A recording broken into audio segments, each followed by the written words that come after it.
Hey buddies, welcome to AmassGames. My name is Simon. It's the third in my trilogy of films relating to Monumental Duel by Matthew Dunstan and published by FunForge. I've already made a video for Exploration, speaking specifically about obviously the cards, and that's one, and a very much more in detailed video telling you everything how to play the game for the trade version, which was sleeved. I did sleeve it up. Check my sleeving playlist.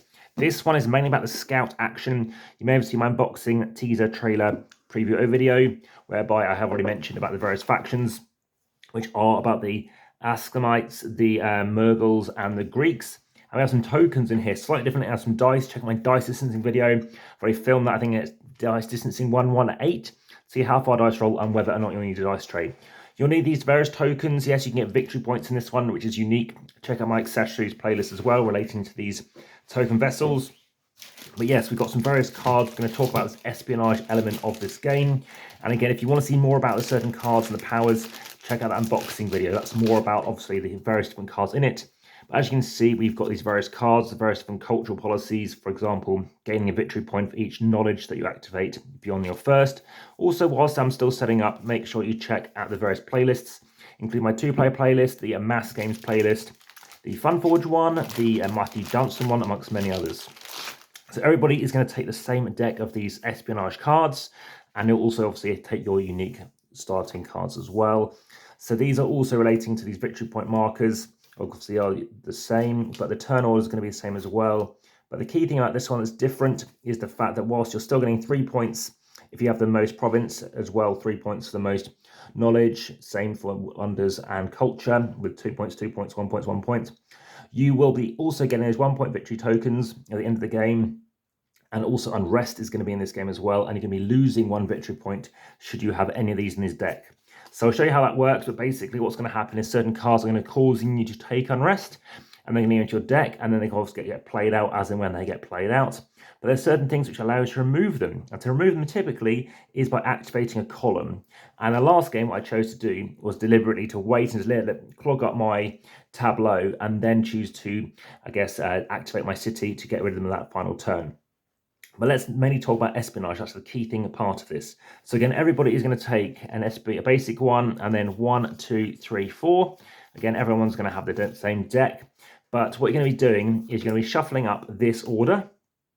And because it doesn't matter what you're going to do, because basically you're going to be picking what you're doing. But the top card is always going to be that basic card. And what you're also going to be doing is making sure when you're activating your scout. So let's move scout to the top. I'll show you as and when you activate a scout, which is once per round as per usual, you are triggering this effect. There's 2 different things you can be doing with the scout action in this particular one. So again, it's once per round effect. But when you choose to use the scout effect, you are choosing to spy. Now, if you want to spy, what's happening is basically you are grabbing yourself. You're having to pay a resource. So it's similar to in exploration, and also similar to trade, whereby having to give a resource, obviously gold in trade and military in exploration. But obviously in terms of this one, it's more than 1 military in fact, so it's at least 2 military in exploration. In this one though, you're paying 1 resource of your choice to either train or deploy. If you're training, you're taking 1 agent die, so let's just get one of those out ready. Also check out my accessories playlist to do these mats. You take one of these, maximum you can have is 3, so 3 for you, 3 for your opponent. And yeah, you're going to take one of them from the general supply and place it in your supply. I'm just going to grab one out of the bag now, out of shot. And if you choose to deploy, well, that's a different action, remember. So it's a different round, that's got to come off, wait a future round, place on there again. And you can either grab another one, so you can grab 2 and then 3 over multiple rounds. But what you could choose to do instead is actually roll these dice. You roll as many as you've grabbed. So again, over 2 rounds, let's say I have happened to have managed to have trained twice. And then that 3rd round, let's say I've triggered my scout. Then what I'm going to do is you're going to roll all your agent dice in your supply. As you can see, I rolled a 2 and a 3. And after each roll, you can choose to re-roll any of your dice by paying 1 basic resource or 1 gold. And you can do this any number of times as long as you've got the resources to do so. But then once you've chosen to stop rolling, you're carrying out the effect on the card. And you're going to carry out the effect in any order you wish. So I could choose to do 2 first, which in this case change the espionage card, which as you can see for 2 and 3 is always the same. But I might want to do that first to move it to, say, I don't know, let's say this one for some reason. So I've paid that, and that's spent, and that's gone out of the game.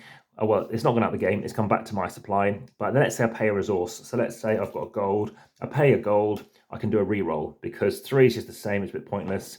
Do a reroll, I've got 3 again, all right, let's pay another resource. I've rolled a 2, all right, pay another resource, pay another 3, oh dear, terrible. So I've wasted 3 resources just to change it to get a 4, in this case gain 2 science. Now you do keep these dice. The only time you do not keep these dice is if you roll a 1, which means you lose a die. And like I said, you can try and get up to 6s because 6 is the best thing. You get an agent, so another die back, and a culture, gain 2 military and destroy all of your opponent's barricades. So a 6 over here is gain 2 production and discard 1 wonder from your opponent's city. Gain a gold and a VP. I often went for this one, that first card. I tend to find it the best, and maybe also the culture combos nicely. So those are the 2 cards I'm mainly focused on. Now, as to what you want to pick, obviously that's completely up to you. As you can see, they're identical decks as well. So what do I think of this game? I think it's very good. Previously, I would have said it as perhaps my mid-favourite of the 3. I thought Trade was my favourite because of the way you're pushing and pulling over that. Exploration's grown on me now, though. So Exploration is now my second favourite. And because you are actually, as you see, can get unlucky with the dice, I was a lot better than my opponent with dice rolling. I can see why, especially with dice, I did worry about this. It can be a factor because the mitigation is you're giving up resources. There's nothing else going on. So that's why it wasn't fun for me too. Clogging up the deck again isn't necessarily great either. So that is something to be aware of. But that is obviously the game. Monumental Duel. Again, you can mix and match your stuff. But there we go. That's Espionage. Nothing stand out in terms of necessarily the different factions. But I've never really wanted to overthink which faction I'm going to play with, thinking one might be better than another. But again, as always, ask me any questions and let you know via the comments are best on YouTube. Like, subscribe, and hit the notification bell for further videos. More 2-player games are on their way that I'll be playing and also having on the channel, as well as more games by Matthew Dunstan. Okay, well, that's the game. Like I said, you're going to get points as well for the end of the game for those tokens over there too. Thanks for watching. Speak to you again soon, but for now, back to the table.